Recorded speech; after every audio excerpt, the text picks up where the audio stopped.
Абай Құнанбаевтың 16-шы қара сөзі. Қазақ құлшылығым Құдайға лайық болса екен деп қам жинады. Тек жұрт қылғанды бізде қылып, жоғалып, тұрып жүрсек болғаны дейді. Саудагер несиесін жия келгенде, тапқаным осы біттім. Алсам ал, әйтпесе саған бола жерде мал қазынбай дейтұғын болушы еді ғой. Құдай тағаланы дәл сол саудагерде қыламын дейді. Тілін жаттықтырып, дінін тазартып, ойланып, үйренуге әлек болмайды. Білгенім осы, енді қартайғанда қайдан үйрене аламын дейді. Оқымадым демесе, Болаттағы тілімнің келмегені қайтушы еді. Оның тілі өзге жұрттан бөлекше жаратылып бар. Абай Құнанбаевтың 31-ші қара сөзі. Естіген нәрсені ұмытпастыққа 4 түрлі себеп бар.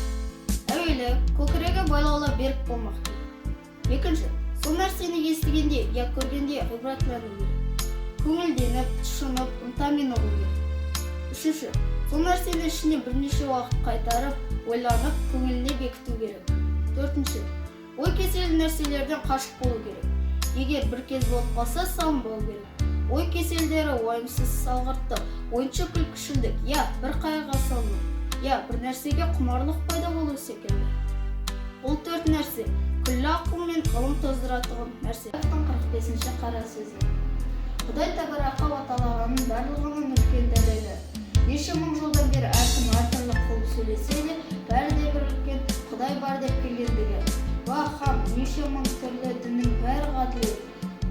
Махаббат Құдайға лайық дегендігі. Біз жаратушымыз жаратқан көмеккесіне қарай білетұғын пендеміз. Сол махаббат пен ғаділетке тартпақпыз. Сол Алланың хикметін біреуден-біреу анығырақ сезбекпен артылады. Инандым, сендім демек, инандырамын, сендіремін деген емес. Адамшылықтың алды махаббат, ғаділет, сезім. Оның керек емес жері жоқ, керіспейтұғында да жері жоқ. Ол жаратқан тәңірінің ісі. Айғар биеге ие болмақта махаббат пен сезім бар. Махаббат пен сезім кімде көп болса, ол кісі. Ғалым сол ғақыл. Біз жанымыздан ғылым шығара алмаймыз. Жаралып, жасалып, қойған нәрселерді сезбекпіз, көзбен көріп, ақылмен. Назарларыңызға